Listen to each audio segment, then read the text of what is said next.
Okay, so welcome back, everyone. There's some great questions being posted in the chat, so thank you for all of those. That's really useful to see what's going on with your groups and also think about what other groups might need in the future in terms of frequently asked questions. If you've got other questions, please do continue using that chat function. I'd like to welcome Kayla Ente, Kayla from Brighton and Hove Energy Services Company.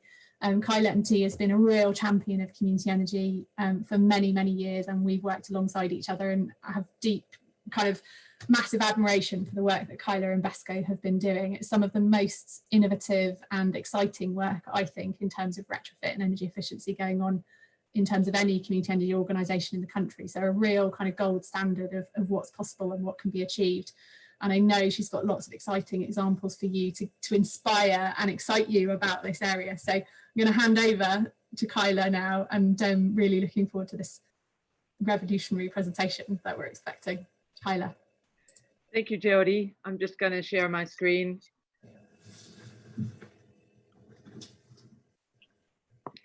Okay, everyone. What a wonderful introduction. I hope I can live up to that. Today's talk is really about heat decarbonisation projects, and in the breakout session for my group, we kind of touched on one of the issues that Northern Powergrid is facing concerning the rural areas. So I'm going to discuss that quite a bit. But first, an introduction to BHESCO. Brighton and Hove Energy Services Cooperative was founded in 2013, and it was really founded because I'd been working 20 years in the energy industry and getting increasingly frustrated by the fact that renewable energy wasn't accelerating at the pace that I wanted it to. And I wanted to address the two barriers really to the uptake of renewable energy and energy efficiency, which we took on in the process, because it's really 50-50. The energy efficiency is side by side with renewable energy, and that's the technical barrier. So some of the fears that are in the community around renewable energy, especially as we work to electrify heat, and then also the finance costs and the extra premium that you have to pay for renewable energy. And it's a little bit like shopping at John Lewis. People want the quality, but they're really not willing to pay for it. People want to have carbon savings, but they really don't want to pay for it. Most people, I mean, there's a small percentage of people who are willing to pay for it, but we're talking about mainstream decarbonization. And that means that we have to reach audiences that aren't willing to pay more. So how do we do that? And BHESCO is addressing those two issues. So my background is in finance and economics. And so BHESCO is really around business models for addressing this. And we set up a, oh, here we go. So this 10-point plan that was announced yesterday is so relevant for us. So I thought it wouldn't be really appropriate for me not to say anything about it. Now you have to consider that BHESCO is a cooperative. We believe in people over profit, and that's the way we run the business. And so when we look at this 10-point plan, really, I think it's business as usual. This 10-point plan is really promoting, it's slightly promoting renewables, but really it could go a heck of a lot further, and it's not going to deliver the value for money for the taxpayer that could be delivered. And I'll just give you an example from this slide. The 10-point plan is designed to be a £10 billion investment to create 250,000 jobs. Well, if you look at the graph to the right here, you can see some work that Retrofit Works did, which is a London-based retrofit cooperative. I'm also a director of Retrofit Works. And they did a study back in November 2019 that demonstrated that you could create 387,000 jobs just from upscaling energy efficiency work. So creating jobs within the construction industry to be able to handle getting all of our homes to EPC, so energy performance rating of C or better by 2030. So that's almost all the jobs that's created by this 10 billion pound plan, which involves 500 million for hydrogen in homes. My opinion is that hydrogen for homes is a way of preserving the gas network, and it's not the right investment for us. We should be looking at the electrification of heat. We should be looking at creating biomethane, which is about 25, could provide about 25% of the gas on the network. So strategically using that network, and then maybe even putting some investment into synthetic fuels that are not based on fossil fuels, but not on hydrogen for homes. Hydrogen is really good for shipping or for heavy transport. And then another 525 million for nuclear, which is basically unproven technologies. The 2 power plants that we're doing in this country are unproven technology. And it's not going to deliver value for money for the taxpayer. We already have 260 billion in decommissioning liabilities that the taxpayer is going to have to pay. So why are we developing new nuclear? Then 2.4 billion for clean transport. That's fine. I'm a big supporter of clean transport. The green voucher scheme, the 1 billion, that's great. That supports the building up of the construction industry, but we really do need to train people. We need to spend a lot of that money on training people to actually provide the service.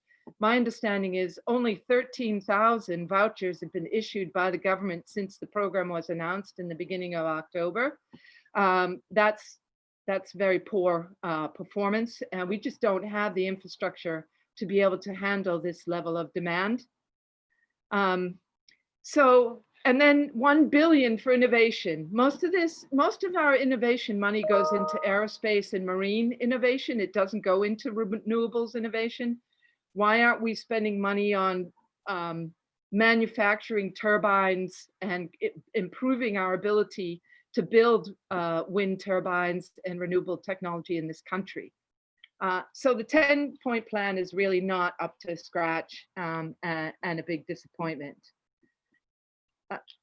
The fact is that community energy is the way to reach net zero. It's not going to happen from the Green New Deal, because our percentage of national debt to GDP has now risen above, our national debt is now above our GDP. So the amount of goods that we bring in every year, we are not able to pay off the debt, even with that domestic production.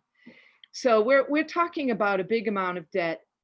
That means that there's less money going to local authorities, which means that they already don't have the resources in many parts of the country, certainly in Brighton and Hove, to be able to roll out any kind of Green New Deal. So this means that community energy has to play a major role in meeting our net zero targets. And yet community energy has basically grown from grassroots movement, from crowdfunding, from dedicated volunteers, from groups of people who are completely committed to reaching net zero, and doing it mostly off their own backs. When I started BHESCO, the first 2 years I started BHESCO, I wasn't compensated at all. I had to take in lodgers to pay my bills. I had to change my lifestyle completely. It was a complete labor of love. And that's the way it is for a lot of community energy groups across the country. So what is BHESCO? We have now, since 2013, we did our first share launch in 2015. We have 475 members now. We've raised 1.3 million pounds, and we've done 50 community-owned projects. We're saving 469 tons of carbon emissions from being emitted into the atmosphere every year from those projects. The beauty of it is it's a virtuous circle. So you invest in our co-op, we pay you a return on that investment, and then we invest in the community. We create jobs.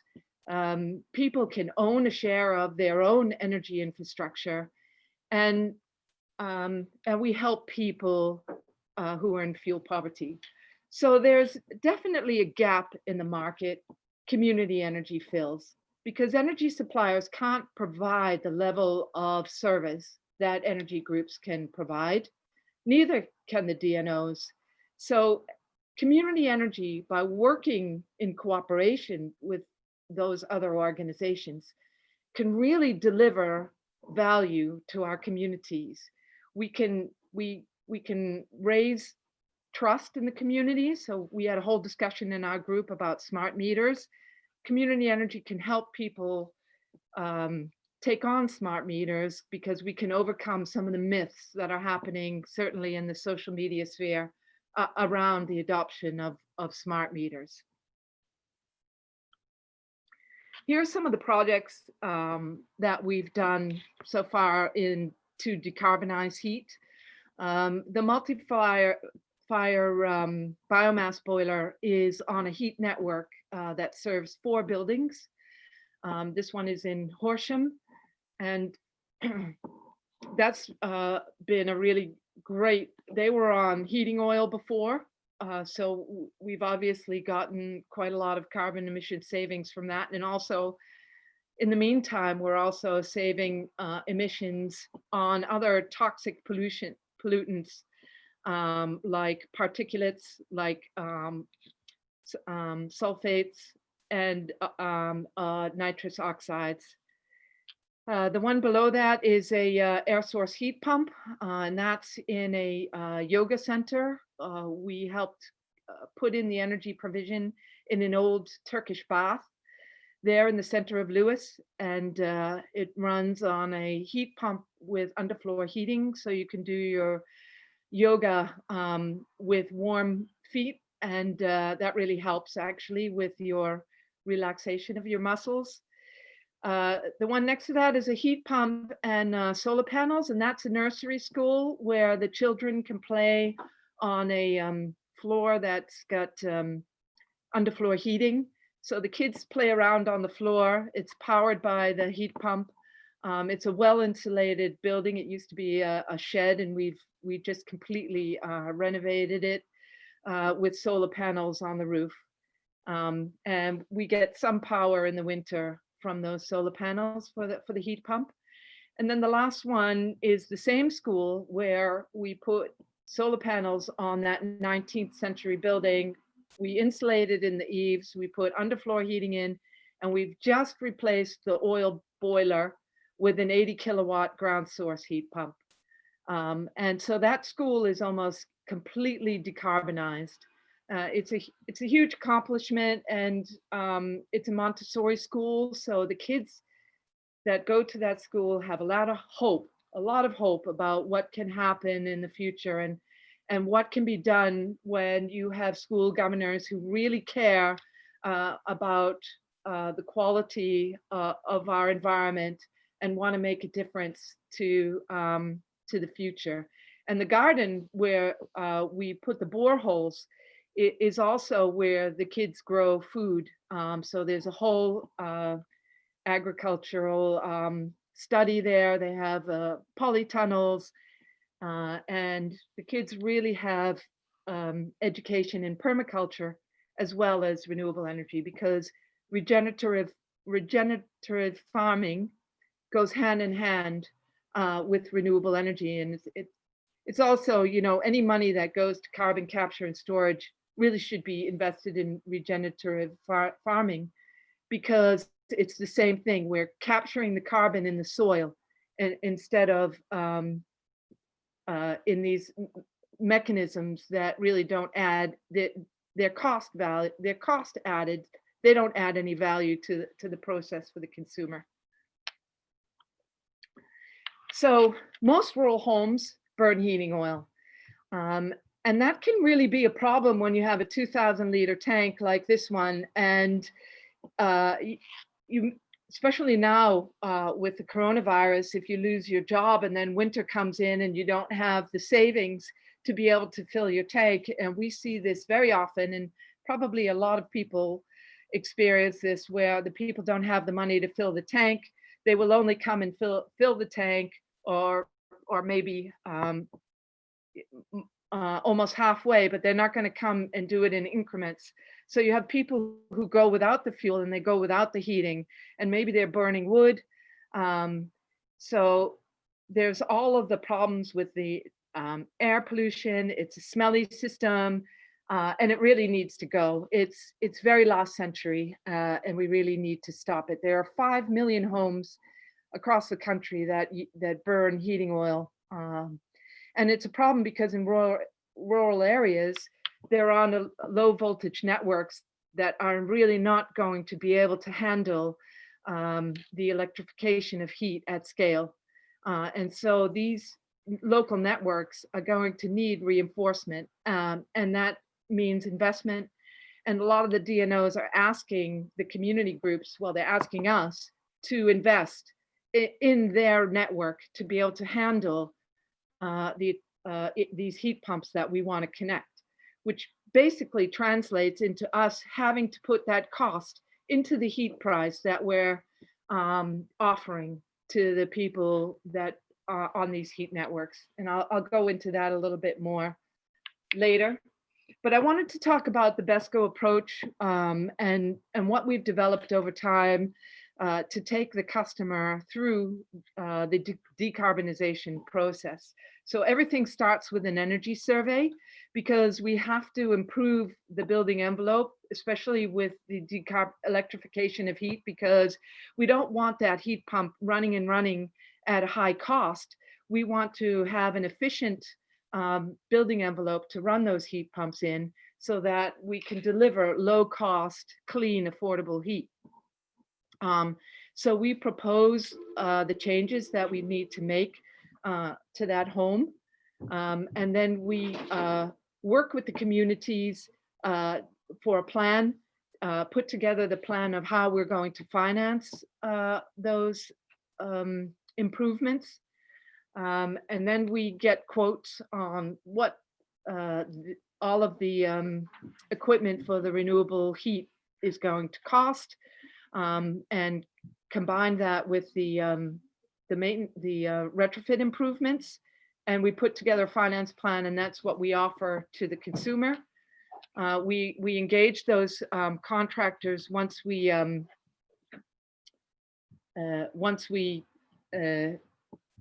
get the best quote, and then we build that the whole system for no upfront cost for the consumer. And then we own and operate it on behalf of the consumer, and the consumer pays us monthly like they would on their energy bill. So that's how the whole thing works. So improving energy efficiency is the first step. And there's various examples here of what we do.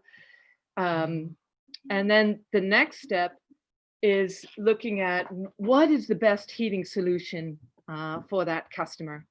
It could be an air source heat pump, because they operate very efficiently. If there's a large distance between the houses and we can't make a heat network work economically for the customer, then we will look at air source heat pumps. And I'll show you an example in a minute with the case study. But some of the air source heat pumps that we look at have really high coefficients of performance, and they're really doing quite well. We have two that are operating, this one and the one at the yoga center, and they're both, well, right now the yoga center obviously isn't running, but the school is running, and we're getting great performance from that one. We had problems with the installation of this one because we let the customer get their way, and their building contractor put in the heat pump. And then we had to spend months resolving the problems with that. So my advice is have your own suppliers install the heat pump because it just makes everything a lot better.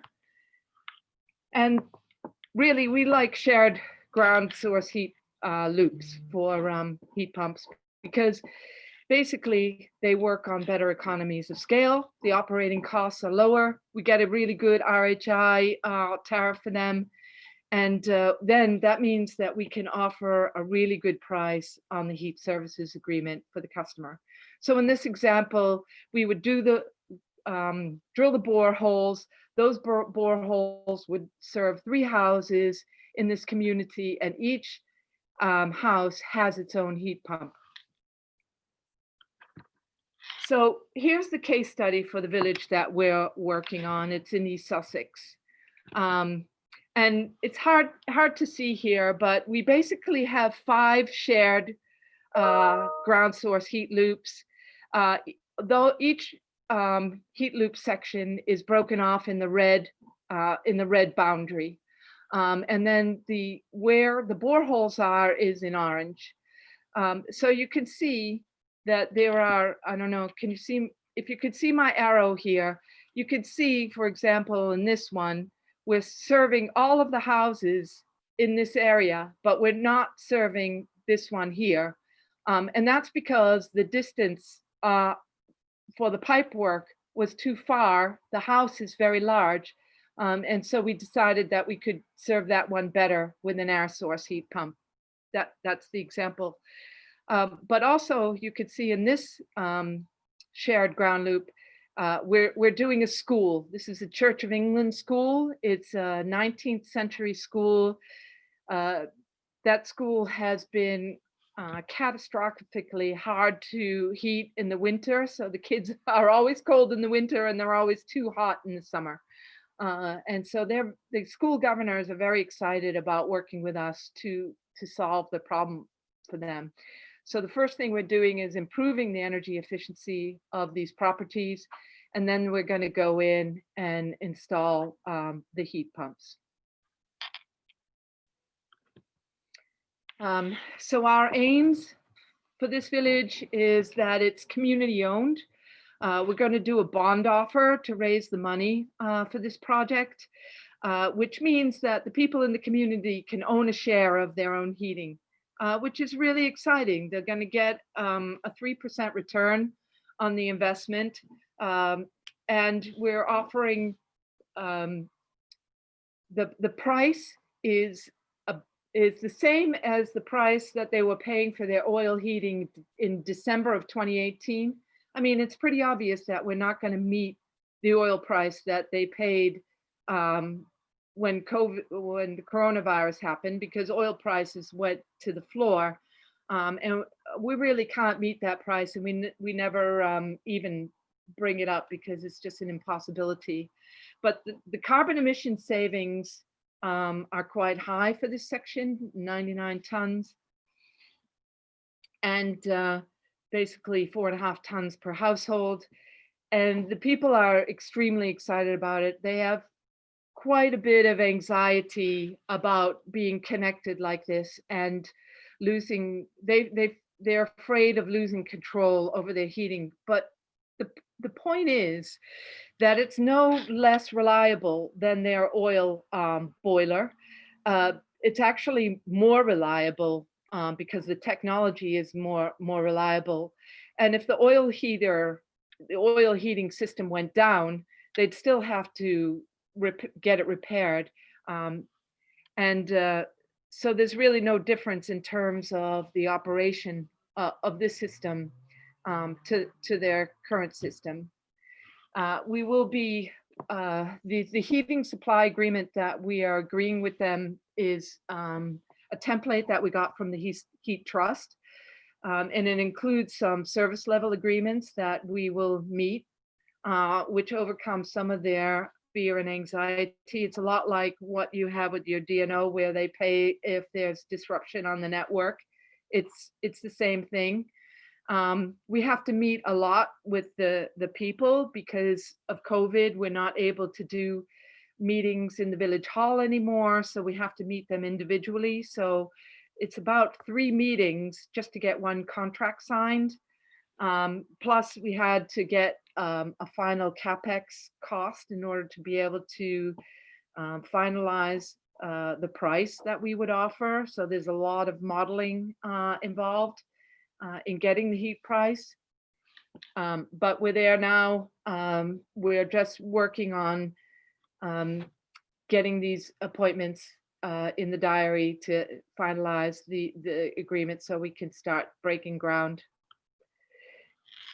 So so this is the a picture of the borehole driller. I thought you might be interested to see that.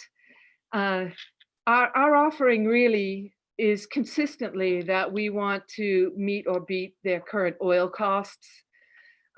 We want to give hope to people that there are solutions to oil and get them off oil. Most people really complain about the smell, and in fact, with the oil delivery, you have less traffic coming into a village to do the oil deliveries. This project here will save 45 tons per year, or 900 tons over the lifetime of this project. So we're really talking about making a big difference for our customers. I just wanted to quickly talk about community energy. I mentioned earlier that we really do pull ourselves together by the bootstraps. And I was doing some investigation earlier about the climate change levy, because the climate change levy gets about £2 billion every year in funding.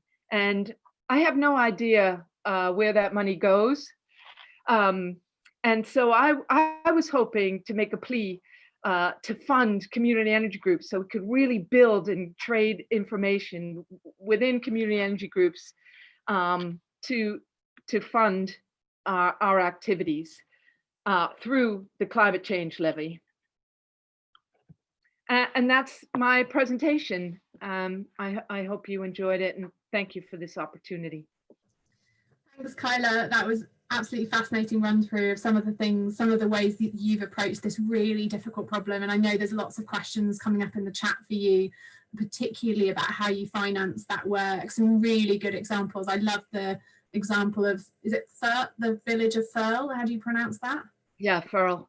Firle, and using ground source heating, because I think we're a bit obsessed with air source heat pumps, but actually ground source has the added advantage that it will help our network as well, because adding lots of heat pumps can actually pose a problem for our networks. And ground source takes that challenge away for the network and levelizing that demand. But it's also a really practical example of a really good solution for a whole community. It's not just about individual heating systems. We can think about this collectively. So loads of good examples, loads of questions there for Kayla coming through on the chat. Kayla, please do wade in on any of those and answer those on the chat. But in the interests of time, we're going to move straight on to John from Community Energy England. And we've got about 5 minutes left to hear from John. Thank you.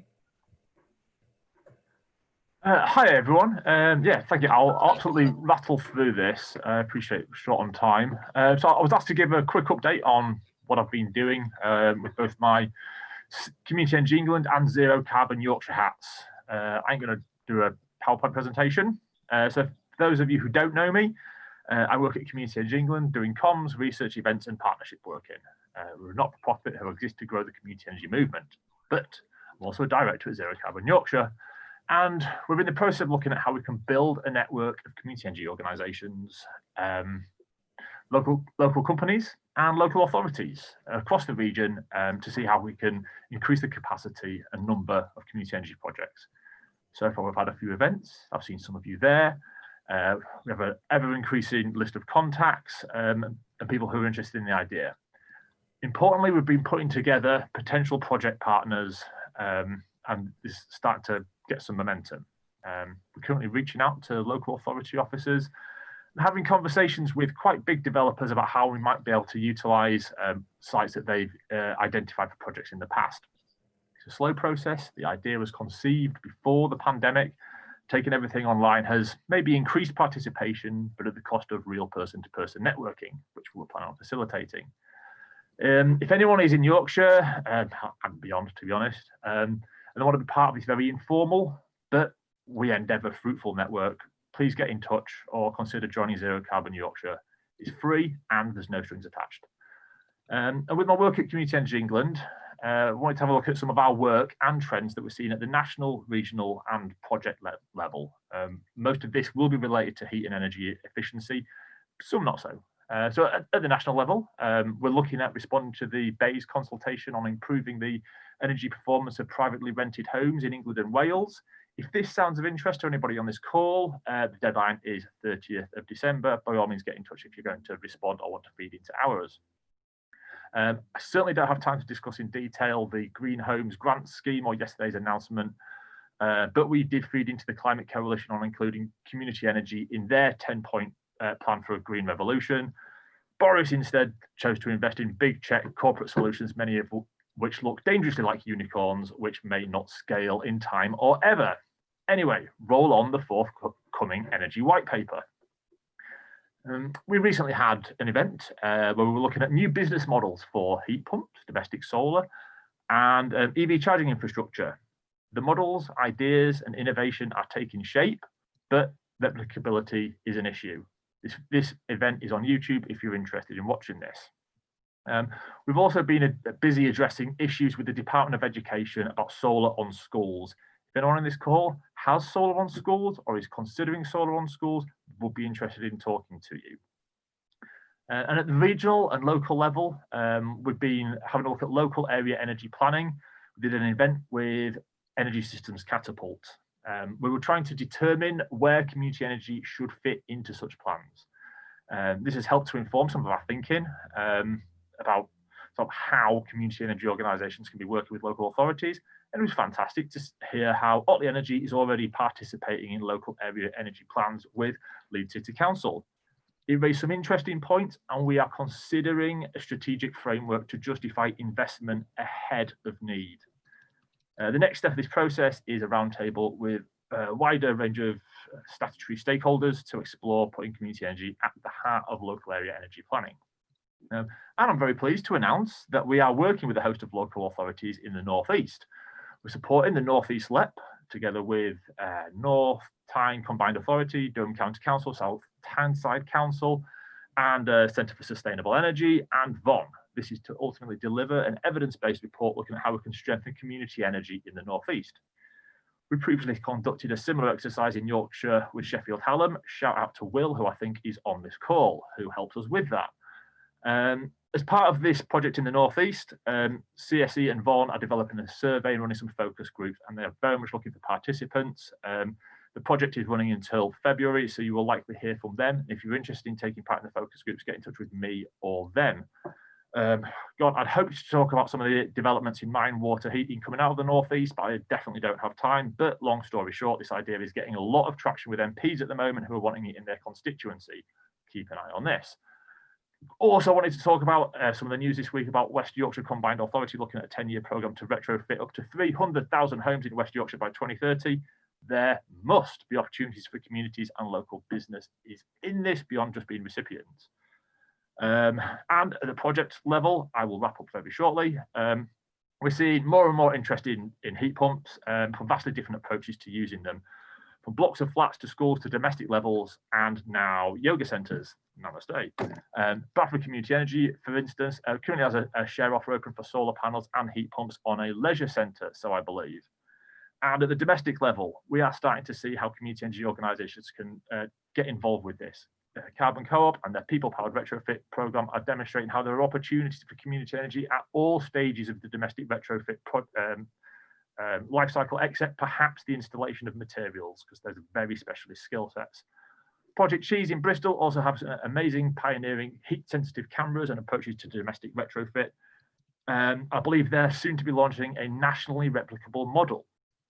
York Community Energy in the region have been doing some fantastic work with their housewarming parties.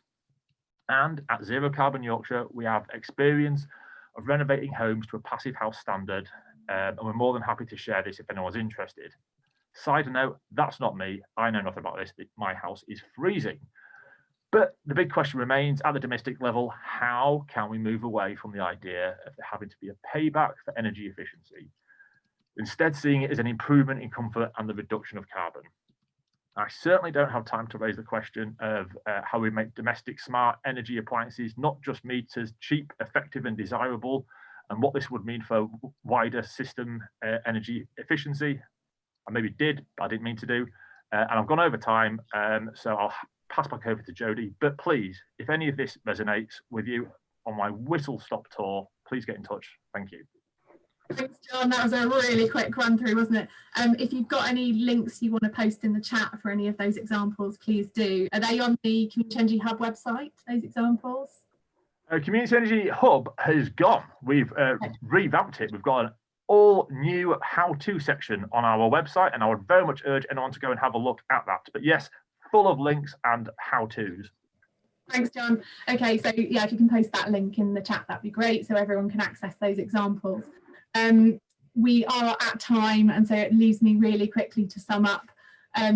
Please fill in the feedback poll as before you go. As I said at the beginning, this is absolutely critical to us in terms of how we plan what we do for you next and how we support you in future with Northern Powergrid. I think this session has really proved that community energy is a real key enabler for engaging people in energy efficiency and addressing fuel poverty and dealing with this complex challenge of heat and decarbonisation that we have. That I think, as Kayla has shown, there's a real gap in the market for energy efficiency and retrofit services delivered with quality and with the trust that community energy organisations have. We really need to think about how we can then extend that benefit out to people in fuel poverty.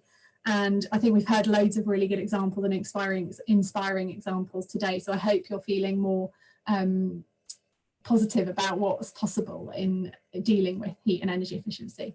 And Helen, is there anything you'd like to add from Northern Powergrid before we wrap up? Yeah, just a massive thank you for us for joining and for the quality of discussions and the presentations today. It's been fantastic to speak about these very, very significant challenges with heat and energy efficiency that could benefit so many of us if we carry them out correctly and well, I suppose. Final thing to add, I'll post it in the chat again. Please visit our community energy page and contact us on the community energy inbox with any questions you might have. Brilliant. Thanks, Ander. And I'd like to echo that. Thank you so much to everyone who's spoken today. Thank you to all of you for giving up your time and participating.